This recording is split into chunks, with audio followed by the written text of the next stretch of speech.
Business economics and business commercial knowledge, दोनों अलग अलग पार्ट हैं। 100 मार्क का पेपर है, 60 एंड 40।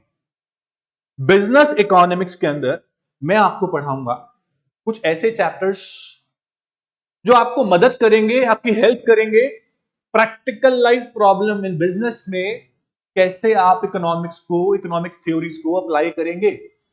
अब तक आप सिर्फ पढ़ते थे थ्योरी, दैट्स इट, खत्म हो गया बच्चों, एग्जाम दे दिया। अब आप सोचोगे, अब आप पढ़ोगे कि theoretical knowledge, critical application of economics को कैसे मैं अपने बिजनेस में प्रैक्टिकली अप्लाई कर सकता हूं, ये पढ़ेंगे। अब आप समझ रहे हैं मेरी बात? तो ये कुछ नया है, और कुछ नया पढ़ने में मजा ही आता है। पुराना घिसा पिटा जो पढ़ लिया पढ़ेंगे, वो भी पढ़ेंगे बच्चों, पढ़ना पड़ेगा, बट उसको डिटेल में, उसके डीप में जाएंगे। अब तक आप पढ़ते थे प्रोडक्शन क्या है, कॉस्ट क्या है, अब पढ़ेंगे production analysis, cost analysis, break even analysis. Word नहीं सुने होंगे, कॉस्ट सुना होगा, लेकिन कैसे करेंगे। देखो, आप अगर सीए बन गए, या आप मैनेजर हो, या आप सीए हो, आपको बहुत सारे फाइनेंशियल डिसीजन लेने पड़ेंगे अपनी फर्म में, अपने कंपनी में, अपने बिजनेस में, अपनी सर्विस में। उन फाइनेंशियल डिसीजन को लेने में आपकी मदद करेगा आपका इकोनॉमिक्स सब्जेक्ट, बिल्कुल करेगा। आप देखना कहीं ना कहीं आपके काम आएगा। तो बच्चे, इस सब्जेक्ट को भी आपको ऐसे पढ़ना है कि मैं ये कंसेप्ट सीख रहा हूं और इसे अप्लाई कैसे करूंगा। एक एक चीज आप कंसेप्ट में घुस जाएंगे। आप प्रोड्यूसर हैं, आप प्रोड्यूसर की तरह सोचेंगे मुझे क्या करना है, कंज्यूमर का बिहेवियर भी जानना है, प्रोडक्शन की थ्योरीज भी जाननी है, प्रोडक्शन की कॉस्ट जाननी है, कॉस्ट रेवेन्यू जानना है, मार्केट के अलग अलग सेगमेंट्स जानने हैं, सब कुछ जानना है। तब जाके आप फ्यूचर में फाइनेंशियल, प्रोडक्शन, मार्केटिंग डिसीजंस को ले पाएंगे। ठीक है? तो बिजनेस इकोनॉमिक्स में सबसे पहला जो बच्चे आपका टॉपिक है वो ये है कि what is business economics, meaning है। उसके बाद हम बात करेंगे मीनिंग के बाद अपना नेचर क्या है इकोनॉमिक्स का, बिजनेस इकोनॉमिक्स का स्कोप क्या है, सारी बातें करेंगे। तो सबसे पहले बिजनेस इकोनॉमिक्स से पहले आपको बता दूं कि इकोनॉमिक्स क्या है। आप पहले भी पढ़ चुके हैं, बहुत सारी डेफिनेशंस इकोनॉमिक्स की पढ़ी हैं आप। एक बार फिर से कुछ नया मिलेगा। हमेशा जब आप किसी भी टीचर से पढ़ते हैं, कुछ नया बता, है ना, और नया नया नया नया सीखते जाओ, नॉलेज भर जाएगी, दैट्स इट। जितना सीखना है उतना सीखो। कोई एज नहीं है बच्चों सीखने की, एज खत्म नहीं होती है, तब तक भी आप सीखते रहे, है ना। चलिए बच्चों, सबसे पहले आपका जो इकोनॉमिक्स की डेफिनेशन है वो क्या है, सुनिएगा ध्यान से। बच्चों, इकोनॉमिक्स का ओरिजिन किस वर्ड से हुआ? You all know, oikonomia. Oikonomia. तो oikonomia is what? Oikonomia is a Greek word. Oikonomia is a Greek word जिसका मतलब क्या? Oikonomia, oiko मतलब household. Nomia means management. Household management. बच्चों, इकोनॉमिक्स आपको क्या सिखाती है? इकोनॉमिक्स आपको मैनेज करना सिखाती है कि कैसे लिमिटेड रिसोर्सेज से अपने अनलिमिटेड वांट्स को पूरा करते हो। पढ़ा आपने बचपन में, 11th 12th में, कैसे आप लिमिटेड रिसोर्सेज से अपने अनलिमिटेड वांट्स को पूरा करते हो, ये आपने पढ़ा। एग्जांपल देता हूं आपको, इसे प्रैक्टिकल लाइफ में कैसे अप्लाई करेंगे। बिजनेस इकोनॉमिक्स पढ़ने जा रहे हैं ना आप लोग, तो कैसे प्रैक्टिकल, देखो बिजनेस इकोनॉमिक्स और इकोनॉमिक्स में फर्क क्या है? Economics is as like science, theoretical body of knowledge. हाँ, हम आर्ट भी बोलते थे क्योंकि प्रैक्टिकल लाइफ में आपको दिखता है कि क्या हो रहा है। मैं बोलता था प्राइस बढ़ेंगे डिमांड कम होगी, प्राइस कम डिमांड बढ़ेगी, लॉ ऑफ डिमांड पढ़ लिया थ्योरी में बच्चों, हो गया। क्या रियल लाइफ प्रॉब्लम्स में, रियल लाइफ सिचुएशन में आपने इमेजिन किया कि लॉ ऑफ डिमांड है यहां पे दिख रहा है? बिल्कुल देखा होगा, लेकिन बिजनेस में अप्लाई कैसे करूं, ये नॉलेज आपको अब लेनी है। बच्चा, मैंने आपको बोला कि आपके पास लिमिटेड अमाउंट ऑफ मनी है, ठीक है। आप एक बिजनेस में, आप किसी कंपनी में आप मैनेजर हैं, ठीक है। आपको बोला, प्रोडक्शन मैनेजर है आप, आपको अमाउंट दे दिया गया, इतने अमाउंट में आपको ये करना है। आपको बहुत सारी वैरायटी निकालनी है प्रोडक्ट की, आपको कॉस्ट भी कम रखनी है, आपको क्वालिटी भी देनी है प्रोडक्ट के अंदर। आप सोचते हैं इतना सा अमाउंट, इतना सारा कुछ मेरे को दे दिया बॉस ने, ये भी करो, ये भी करो, ये भी करो, कैसे करेगा? तो आप बहुत सारे ऑल्टरनेटिव कोर्स ऑफ एक्शंस देखते हैं कि मेरे पास क्या क्या ऑप्शन अवेलेबल है और बेस्ट में क्या कर सकता हूं इतने अमाउंट में। अब वो करते हैं, आपके माइंड में चल रहा होता है कि मेरी कंपनी, मेरा बिजनेस ग्रो करना चाहिए, मेरी कंपनी को प्रॉफिट होना चाहिए, मेरे को बॉस से शिकायत ना मिले, मैं ऐसा कुछ करता हूं। फिर आप मैनेजमेंट करते हैं, उस पैसे को यहां लगाते हैं, वहां लगाते हैं, बचाते हैं, सेव करते हैं और वो चीज उसको देते हैं जो बॉस आपसे मांग रहे हैं। जितना मैक्सिमम हो सकता है आप करते हैं। This is what management of resources. बच्चों रिसोर्स तो लिमिटेड ही रहेंगे, लैंड, लेबर, कैपिटल और अनलिमिटेड, चाहे नेचुरल रिसोर्स हो, चाहे ह्यूमन रिसोर्स हो, चाहे फिजिकल रिसोर्स हो, चाहे फाइनेंशियल रिसोर्स हो, all are limited. Everything is scarce. सारे रिसोर्स स्कार्स हैं, resources are scarce, but our wants are infinite, number of wants, multiple wants, unlimited. We cannot satisfy all our wants with the help of limited resources, but we can manage. We cannot, ध्यान दीजिएगा, we cannot manage, we cannot satisfy all the wants, but we can manage. हम manage कर सकते हैं। किसको पहले पूरा करें? Most critical wants, most pressing want, जो बहुत जरूरी है उसको आप पहले पूरा करते हैं। ऐसे ही आपको करना पड़ेगा अपने बिजनेस में। एक बात देखिएगा, एक मार्क का एमसीक्यू यहां बन गया, हाउस होल्ड मैनेजमेंट और इकोनॉमिया, पूछ सकते हैं आपसे। अच्छा बच्चों, इकोनॉमिक्स का ओरिजिन तो इकोनॉमी वर्ड से हुआ। Who is the father of economics?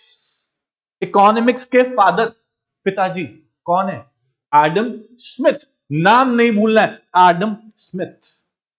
तो Adam Smith the father of economics, 18th century, 1776 year याद रखना, एमसीक्यू बन रहा है एक और। 18th century 1776 Adam Smith wrote a book.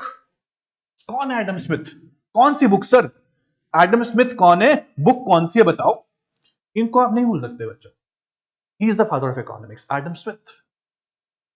इनकी बुक थी the wealth of nation, wealth of nation. उसके अलावा यहां देखिए, an inquiry into the nature and cause of wealth of nations, the book he wrote the book in 1776। Complete name था an inquiry into the nature and cause of wealth of nation, abbreviated as wealth of nation. Sir ये है क्या, बताओ ये क्या है wealth of nation, क्या book लिखी, क्या था इसके अंदर, सब बताएगा। सुनिए ध्यान से बच्चे, हम अभी तक ये पढ़ रहे थे कि father of economics is Adam Smith. 1776 MCQ बन रहा है बच्चों, 1776 उन्होंने बुक लिखा। बुक का नाम क्या था बच्चे? बुक का नाम था क्या? Wealth of nation, wealth of nation, abbreviation है, उस फुल फॉर्म क्या है, पूरी बुक का नाम क्या है? An inquiry into the nature and cause of wealth of nation. ध्यान दीजिएगा, वो इकोनॉमिया वर्ड याद रखिए, ठीक है। उसके बाद एडम स्मिथ ने बुक लिखी 1776 में, बुक का नेम था inquiry into the nature and cause of wealth of nation.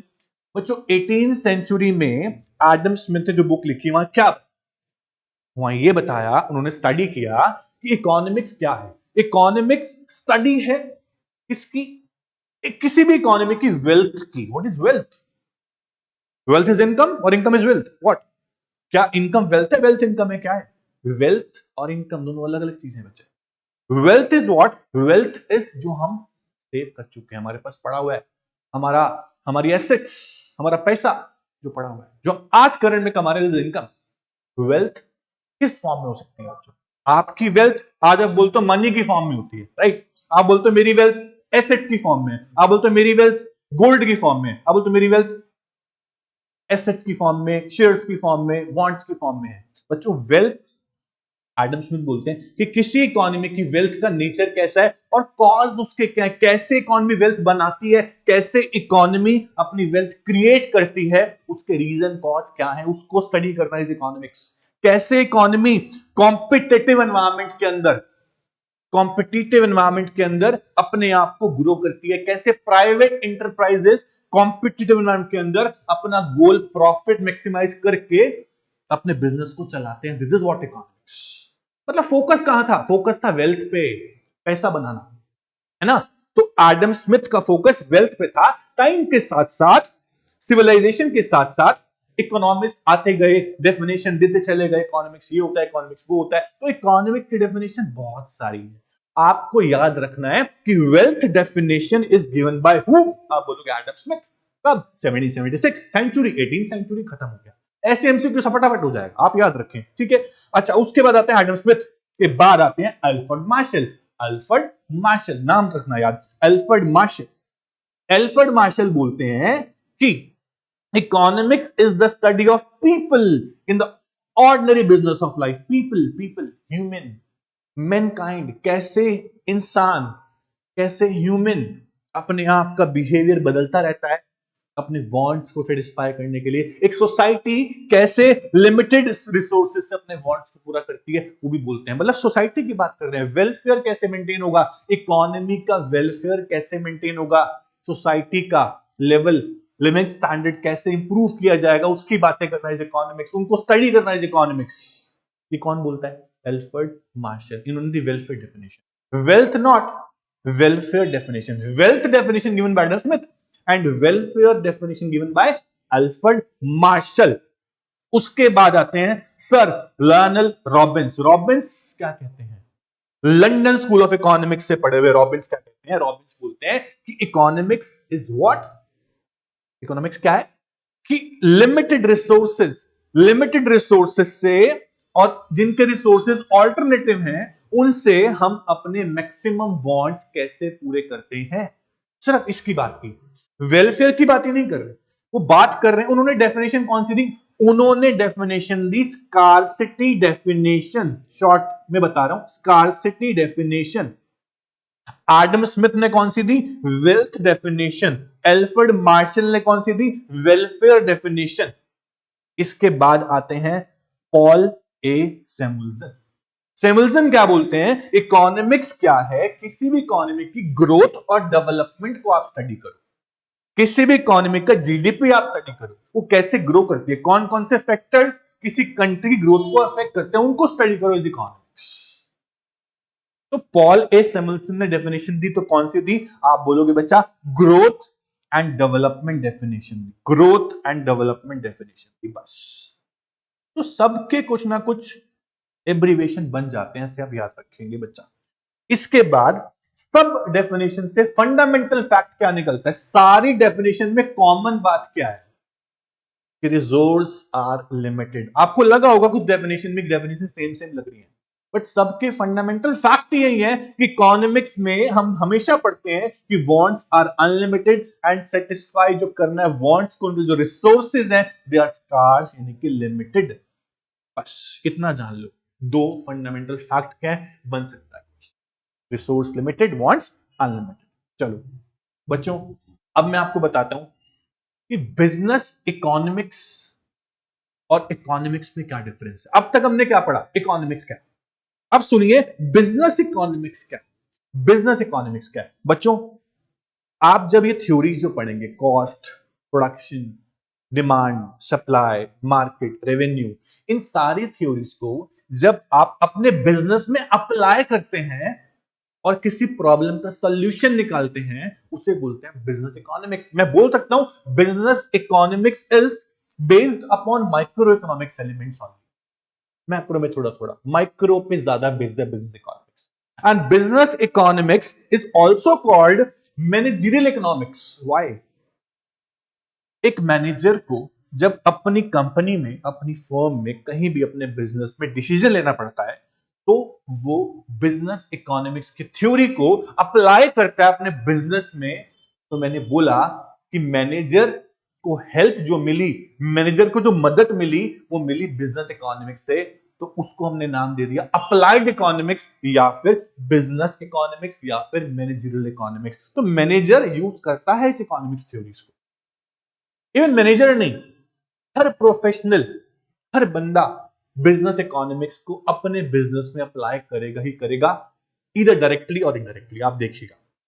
अच्छा, उसके बाद हम बात करते हैं बच्चों, इकोनॉमिक्स में हम यही पढ़ेंगे कि लिमिटेड रिसोर्स को हम कैसे एलोकेट करेंगे अपने मैक्सिमम वांट्स सेटिस्फाई करने के लिए, हमारे यहां पे लिखा। उसके बाद अब हम मेन टॉपिक पे आते हैं, व्हाट इज बिजनेस इकोनॉमिक्स। मैं बहुत देर से बोल रहा हूं आपको, business economics is also called managerial economics, is the application of economic theory, economic methodology of business to business. जब हम इकोनॉमिक्स की थ्योरीज को, इकोनॉमिक्स की मेथोलॉजी को, इकोनॉमिक्स की एप्लीकेशंस को रियल लाइफ प्रॉब्लम और बिजनेस में अप्लाई करेंगे, उसे बोला जाएगा बिजनेस इकोनॉमिक्स और अप्लाइड इकोनॉमिक्स। That's it. आगे चलते हैं बच्चा। उसके बाद नेक्स्ट आपका क्या है बच्चों? अब मैं आपको एग्जांपल देता हूं, छोटा सा एग्जांपल, बहुत इंपॉर्टेंट है, बहुत इंपॉर्टेंट एग्जांपल है बच्चों। जब भी रिसोर्स लिमिटेड होते हैं, जब भी रिसोर्सेज लिमिटेड होते हैं, ध्यान दीजिएगा, जब भी रिसोर्स लिमिटेड होते हैं, the question of choice arises. जब भी रिसोर्सेज लिमिटेड होते हैं, the question of choice arises. Example देते हैं आपको। आपको पॉकेट मनी मिला, राइट? आपको 1000 रुपीज पॉकेट मनी मिला और फिर आप सोचते हो यार कि 1000 रुपये मिल गया। आप बहुत टाइम से सोच रहे थे ये भी चाहिए वो भी चाहिए, पॉकेट मनी कब मिलेगा कब मिलेगा कब मिलेगा।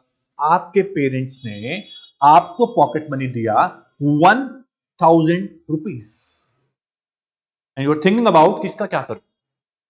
आपके पास इनफाइनाइट चीजें माइंड में आ जाती हैं, यार रिचार्ज भी कराना है, यार कपड़े भी लेने हैं, मेरे को इस पार्टी भी करनी है, फ्रेंड्स के साथ घूमने भी जाना है, बहुत कुछ करना है। 1000 रुपए में यार मैं क्या क्या कर लेगा, कुछ भी नहीं कर सकता, कुछ वांट्स पूरे कर सकता हूं। तो आपके पास 1000 रुपए हैं तो आपको सोचना पड़ रहा है कि मैं क्या करूं। अगर आपके पास 5000 होते, 10,000 होते, आपको जरूरत नहीं पड़ेगा बहुत सोचने का कि मैं क्या करूं, आप कुछ भी करेगा, जो मन आएगा वो करेगा। It means problem of choice arises due to only scarcity, कमी, shortage. It means scarcity जहां भी है, स्कार्सिटी जहां भी है वहां चॉइस तो आएगा ही आएगा, चॉइस तो आएगा ही आएगा। तो problem of choice arise due to scarcity. अब रिसोर्स में क्या आएगा? Resource means capital, land, labour, management, ये सब limited. The decision making function, economics नहीं, बिजनेस इकोनॉमिक्स आपको क्या सिखाता है? हाउ टू मेक डिसीजंस, कैसे डिसीजंस लिए जाएं। जब कंपनी में जाओगे, बिजनेस में जाओगे, कहीं जॉब करोगे, बहुत सारे डिसीजन लेने पड़ेंगे, ऑप्शंस बहुत सारे होंगे, बेस्ट चूज करना पड़ेगा। तो डिसीजन मेकिंग प्रोसेस में क्या होता है, हमारे पास बहुत सारे ऑप्शन होते हैं और हमें बेस्ट चूज करना होता है ताकि हमारी कंपनी को, हमारे बिजनेस को हम ले जा सके कहां तक? प्रॉफिट मैक्सिमाइजेशन के गोल तक। अब एक चीज और है बच्चा, किसी भी बिजनेस की मैनेजमेंट को बहुत सारे डिसीजन लेने पड़ते हैं, operational decision, strategic decision, management decision, काफी डिसीजन। उन डिसीजन में कुछ क्या है, एग्जाम्पल जान लीजिए। अब एक फर्म में आप हैं, अब किसी फर्म में, बिजनेस में, आप क्या सोचेंगे? Should the firm be in business? Firm को अपना बिजनेस आगे बढ़ाना चाहिए और करना चाहिए या नहीं, ये डिसीजन आपको लेना पड़ रहा है। अगर बढ़ाना चाहिए बिजनेस तो क्या कुछ नया प्रोडक्ट लॉन्च करना चाहिए या नहीं? और नया प्रोडक्ट लॉन्च करना है और मार्केट बहुत कॉम्पिटिटिव चल रही है, मार्केट में बहुत कॉम्पिटिशन है, क्या अब मेरे को प्रोडक्ट लॉन्च करना चाहिए या नहीं? क्वेश्चन अराइज हो रहा है, रियल लाइफ प्रॉब्लम है बच्चा। उसके बाद अगर प्रोडक्ट लॉन्च भी कर दिया तो अब मैं अपने प्रोडक्ट की प्राइस क्या रखूं, प्राइस की स्ट्रेटेजी क्या होगी मेरी, रियल लाइफ प्रॉब्लम। चलो प्राइस स्ट्रेटेजी सोच लिया, अब सोचा कि मेरे प्रोडक्ट को कंज्यूमर खरीदेंगे या नहीं, कौन से कंज्यूमर सेगमेंट को अप्रोच करूं, मैं कहां अपना प्रोडक्ट पहले लॉन्च करूं, जो प्रोडक्ट में इनपुट यूज होंगी वो इनपुट मैं बाहर से खरीदूं, किसी और फर्म से खरीदूं, या मैं खुद प्रोड्यूस करूं, इनपुट्स को भी अगर कर सकता हूं। बहुत सारे ऑप्शंस हैं। उसके अलावा ऑप्शन ये है कि मैं अपनी मार्केटिंग स्ट्रेटजी क्या रखूं, अपना मार्केटिंग बजट क्या रखूं, अगर कोई रिस्क आया, अनसर्टेनिटी आई, उसे कैसे हैंडल करूं। ये सारी प्रैक्टिकल लाइफ बिजनेस प्रॉब्लम है। इन सब का सॉल्यूशन क्या है? इन सब का सॉल्यूशन ये है कि अगर आपको इकोनॉमिक्स की थ्योरीज पता है तो उन इकोनॉमिक्स थ्योरीज को आप अप्लाई कर सकते हैं, इन प्रॉब्लम में उसको सॉल्व कर सकते हैं। अब डिसीजन मेकिंग में आपको हेल्प करेगी कौन? Business economics. अगर आपसे कोई पूछता है कि what is business economics, 2 line में बताओ, 2 लाइन में बताओ व्हाट इज बिजनेस इकोनॉमिक्स, आप क्या बोलेगा? आप बोलेंगे business economics is applied economics. which apply the economics theories, economics methodology, economics terminologies, economic applications into real life business problems. That's it. Business economics help us in decision making. That's it. ये है business economics. Examples थे आपने पढ़ लिए. अगर आपसे कोई पूछता है कि बिजनेस इकोनॉमिक्स को मैं मैनेजरियल इकोनॉमिक्स क्यों बोलता हूं, बिजनेस इकोनॉमिक्स को क्यों बोला गया है मैनेजरियल इकोनॉमिक्स, बताओ आप क्या बोलोगे. सुनिए ध्यान से. Business economics also referred as managerial economics. How? सुनिएगा ध्यान से. It refers to the integration of economic theory with business practice. Business economics जो है उसकी थ्योरीज को मैं इंटीग्रेट कर रहा हूं, मिला रहा हूं. किससे? रियल लाइफ बिजनेस प्रैक्टिस से.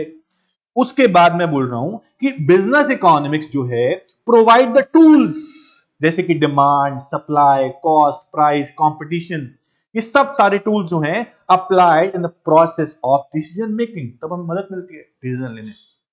So thus, business economics comprises that part of economic knowledge, logic, theories, tools that use for rational business decision making. अगर मुझे इकोनॉमिक्स का नॉलेज है, अगर मुझे प्राइस की नॉलेज है, मुझे डिमांड की नॉलेज है, मुझे सप्लाई की नॉलेज है, मुझे प्रोडक्शन कॉस्ट की नॉलेज है, मैं अपने डिसीजंस को आसानी से रैशनली ले सकता हूं कि कौन सा डिसीजन मेरे लिए बेस्ट हो. मुझे नॉलेज ही नहीं है कि क्या डिमांड है, क्या सप्लाई है, क्या होता है प्रोडक्शन, क्या होता है ब्रेक इवन, क्या होता है प्रॉफिट, क्या है रेवेन्यू, मैं डिसीजन बिजनेस के कभी भी नहीं ले सकता. उसके लिए आपको पढ़ना है बिजनेस इकोनॉमिक्स. अब business economics has close connection with, ये एमसीक्यू बन गया बच्चों.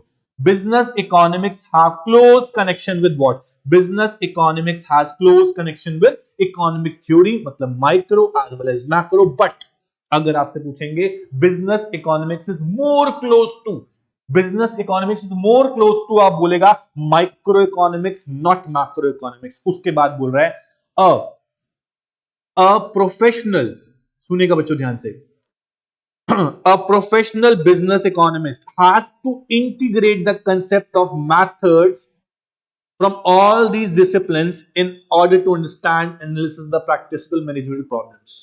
Business economics is not only valuable to business decision makers but also useful for managers of non-profit organizations.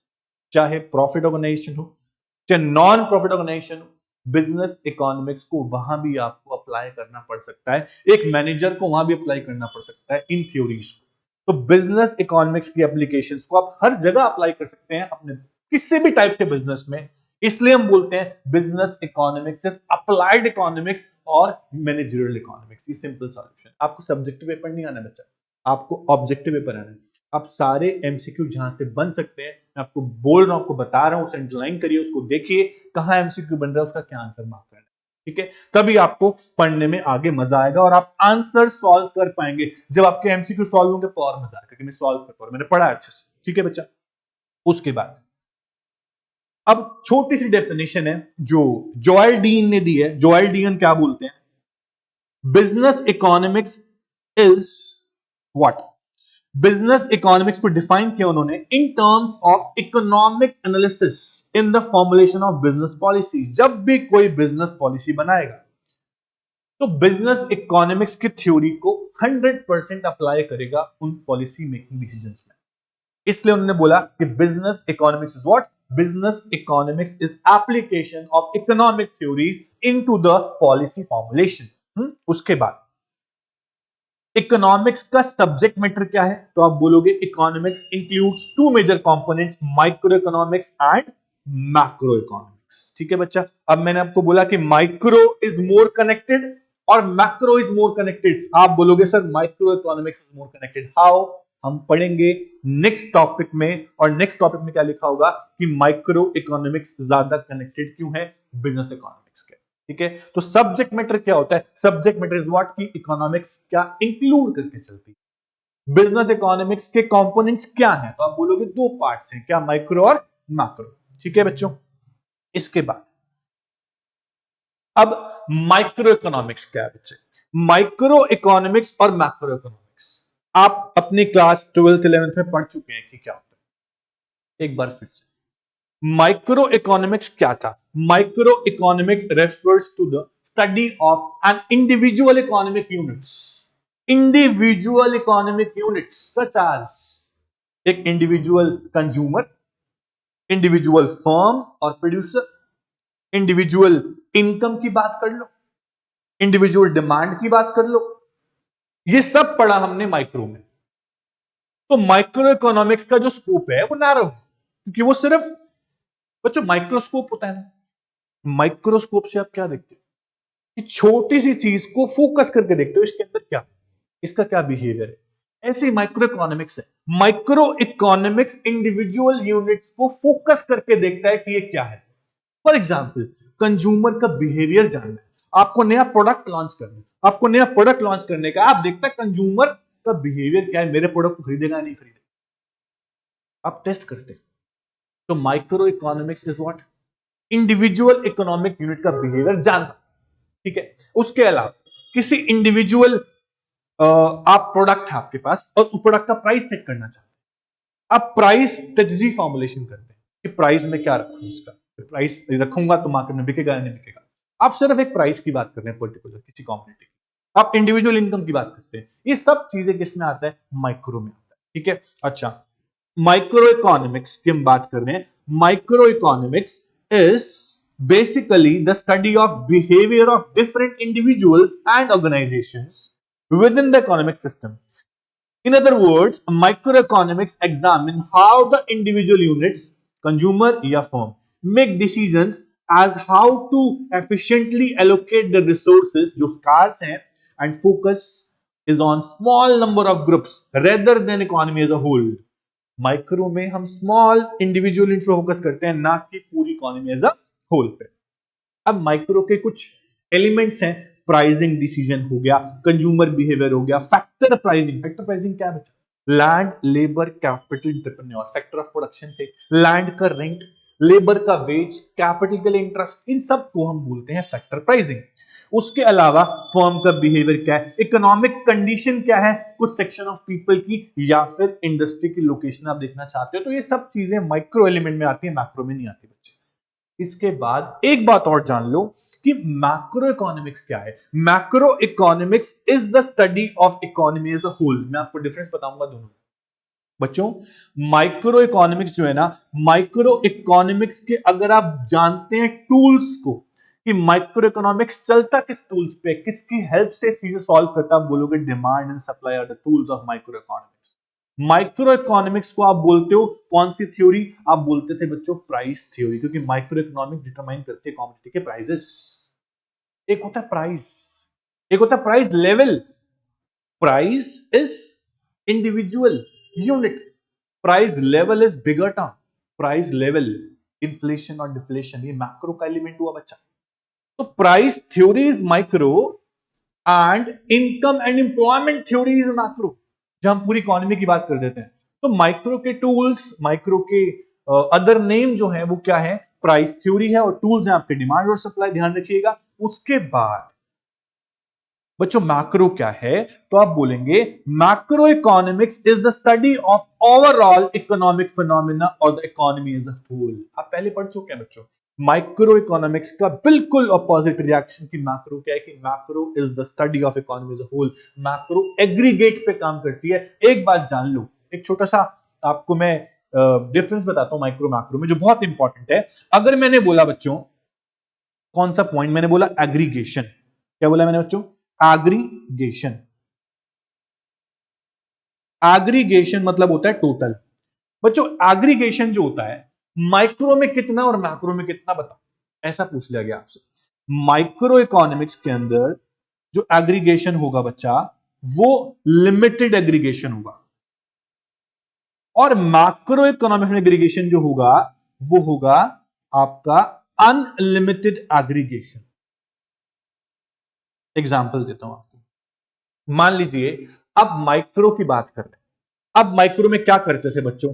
आप बोलते थे total sum total of individual demand, sum total of individual demand is equals to, आप बोलते थे market demand, है ना। Sum total of individual demand is equals to market demand. अब बोलो बच्चों, इंडिविजुअल डिमांड और मार्केट डिमांड, दो डिमांड आपके पास, क्या इनमें से कोई मैक्रो का एलिमेंट है?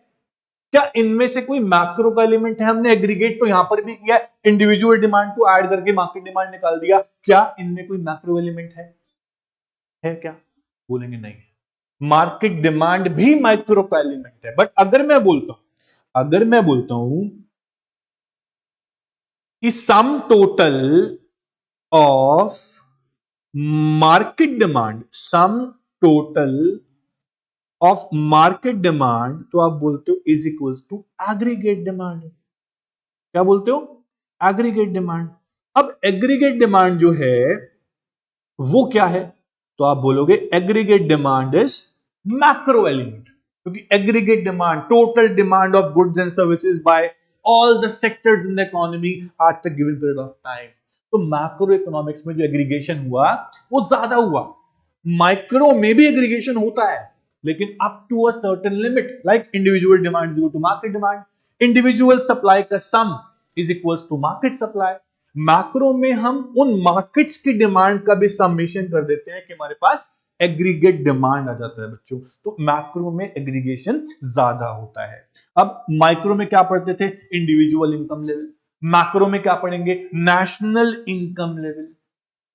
माइक्रो में पढ़ा आपने individual demand, market demand, macro में पड़ेगा एग्रीगेट डिमांड, एग्रीगेट सप्लाई, है ना। माइक्रो में पढ़ा आपने फैक्टर प्राइसिंग, है ना। यहां क्या पढ़ेंगे कि all over external factor market क्या है। उसके अलावा हम बात करते हैं कि balance of payment, balance of trade, government budget, foreign exchange rate, employment theories, money and banking structure of an economy, all the components are of macroeconomics, that's it।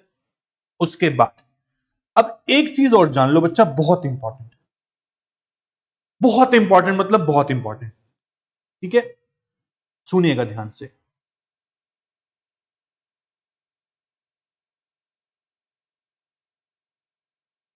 While business economics is basically concerned with microeconomics, macroeconomics analysis also has got an important role to play। यहां साफ साफ लिखा है बच्चों कि micro economics से ज्यादा concern है हमारी बिजनेस इकोनॉमिक्स। बिजनेस इकोनॉमिक्स में जो ज्यादा रोल है वो किसका है? माइक्रो का है। बट मैक्रो का रोल भी है, ज्यादा किसका है? माइक्रो का है। Macro economics analysis the background of economic condition in an economy which will immensely influence the individual firm's performance as well as its decisions. मैं एग्जांपल देता हूं बच्चों, आपकी फर्म में आप एक बहुत इंपॉर्टेंट डिसीजन लेने जा रहे हैं, ठीक है, किसी भी प्रोडक्ट को मार्केट में उतारने का, मार्केट में लॉन्च करने का, प्रोडक्ट को लॉन्च करना आपको मार्केट में। लेकिन अब मार्केट में इन्फ्लेशन आ गया। क्या आ गया? इन्फ्लेशन, महंगाई आ गई, या फिर रिसेशन आ गया। मान लीजिए रिसेशन आ गया, मार्केट बहुत डाउन चल रही, बिजनेस साइकिल चलता रहता है मार्केट। अब बिजनेस साइकिल, इन्फ्लेशन और डिफ्लेशन पार्ट ऑफ मैक्रो ना बच्चा, मैक्रो का पार्ट है ना। मैक्रो इकोनॉमिक्स के एलिमेंट में एक चेंज हुआ कि इन्फ्लेशन, रिसेशन आ गया, तो आपका प्रोडक्ट को मार्केट में उतारने का डिसीजन इन्फ्लुएंस होगा कि नहीं? होगा कि नहीं? होगा।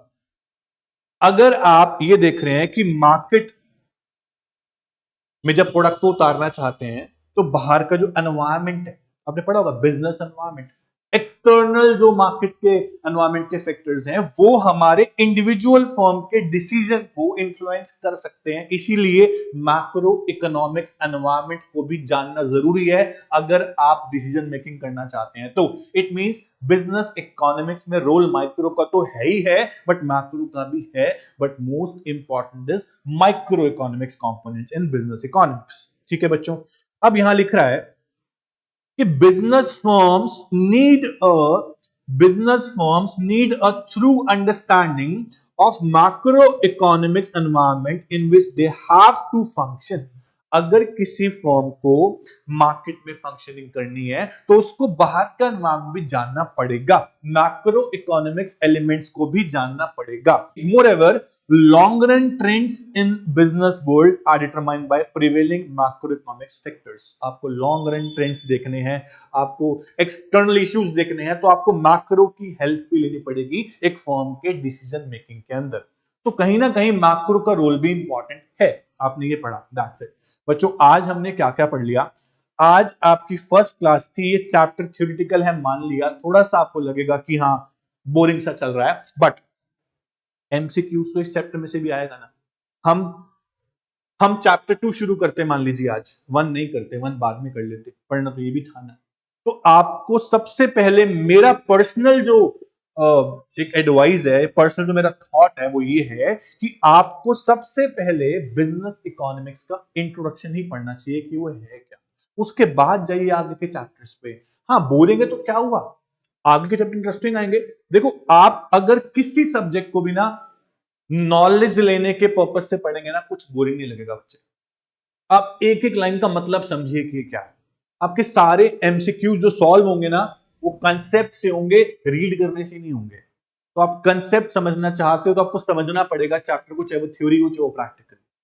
आगे के चैप्टर्स आपके सारे चैप्टर इंटरेस्टिंग हैं, डिमांड सप्लाई सब प्रैक्टिकल चैप्टर है, ठीक है। तो आज की क्लास में हमने कहां तक किया है? हमने किया है बिजनेस इकोनॉमिक्स का मीनिंग किया, ठीक है, डेफिनेशन किया, सब्जेक्ट मैटर किया, फिर हमने नेचर पढ़ लिया थोड़ा सा, सब्जेक्ट मैटर पढ़ लिया थोड़ा सा। अब नेचर जो है वो बचा है, nature of business economics and scope of business economics पढ़ेंगे हम नेक्स्ट लेक्चर में। आप जब भी नेक्स्ट लेक्चर में आते हैं बच्चों, जब भी आप नेक्स्ट लेक्चर में आते हैं, आप पुराने वाला लेक्चर जो है, पिछली क्लास जो है, उसको बिल्कुल गो थ्रू करके अच्छे से टिप्स पे करके आइए, ताकि आपको नेक्स्ट लेक्चर में कोई दिक्कत ना आए। अगर आप प्रीवियस लेक्चर नहीं रिवाइज करके आते हैं, नहीं पढ़ के आते हैं, आपको नेक्स्ट लेक्चर समझ में नहीं आता बच्चा, आपको प्रॉब्लम्स आते हैं, आपको डाउट्स आते हैं। तो डाउट्स नहीं आए तो प्रीवियस लेक्चर को ध्यान से पढ़े, रोज आपको टाइम देना पड़ेगा। एक सीए के स्टूडेंट को कोई ऐसा नहीं है कि सिर्फ 4 घंटे पढ़ने, सिर्फ 5 घंटे पढ़ना है, कोई टाइम लिमिट नहीं है। आप जितना ज्यादा पढ़ेंगे, जितना हो सकता है उतना पढ़ेंगे ना, उतना ही ज्यादा बेटर है फर्स्ट अटेम्प्ट में क्लियर करने का, बिल्कुल क्लियर करने का। क्यों टाइम वेस्ट करना, फटाफट से क्लियर करिए। लेकिन नॉलेज लेके, कंसेप्ट्स को डीप में पढ़ के, तब जाके आपको कोई चीज माइंड से स्लिप नहीं होगा। ध्यान से पढ़ना है बच्चों। ओके, आज के लिए इतना ही। Thank you, take care, bye bye.